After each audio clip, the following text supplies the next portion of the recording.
Tadabbur hari ini, kedaulatan artifisial manusia, *MH Ainun Najib, Bismillah, dari ayat pertama surat Al-Fatihah, semua niat dan pergerakan siapapun dan apapun selain Allah, tidak punya kemungkinan lain kecuali dilandasi dengan Bismillah, dengan nama Allah. Firman itu bukan bila, melainkan Bismillah. Kalau dengan Allah, selain ia sendiri tidak punya pemahaman dan keabsahan yang dengan itu ia mengucapkan dengan Allah, maka perlu medium dengan nama Allah, yang selain Allah menggapai-enggapainya melalui nama sebagai jembatannya. Allah sendiri maha tak terjangkau oleh manusia, maha tak tercapai, bahkan tak tergambarkan, sehingga pun tak terumuskan, tak terkatakan, tan kinoyo ngopo, tan keno kiniro. Kata Allah itu merupakan kemurahhatian Allah untuk memberi alat kepada manusia untuk menggapainya. Tapi pada hakikat maupun realitasnya, manusia tidak punya kemungkinan untuk memahami atau merumuskan Allah melalui kata Allah. Ruang kejiwaan dan semesta akal pikiran manusia tidak sanggup memuat Allah,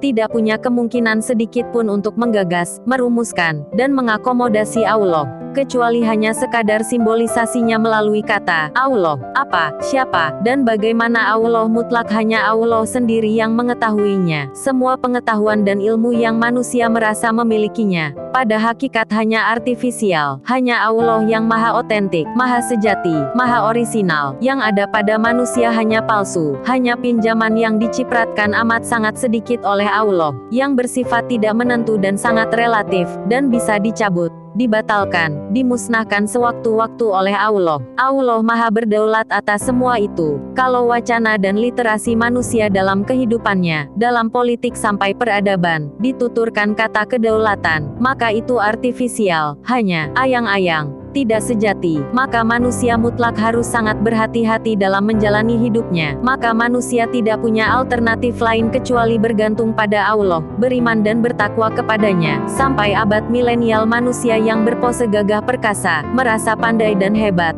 percaya dirinya berdaulat dan berkuasa, dalam kehidupan pribadi, bermasyarakat atau bernegara dan berglobalisasi, adalah puncak kebodohan dan kelucuan peradaban manusia, yang semakin membutakan diri terhadap hitungan sejati atas ruang dan waktu. Hampir semua manusia di muka bumi salah hitung tentang esok hari. Pergilah sampai ke ujung hutan dan lautan, terbanglah sampai menembus angkasa dan langit, teknologikan artificial intelligence hingga mendekat ke lapisan langit ketujuh. Tapi mendekat-dekat terus-menerus kepada Allah adalah satu-satunya pilihan manusia, dengan masyarakatnya, dengan negaranya, serta dengan apapun saja dalam hidupnya. MH Ainun Najib, 29 April 2023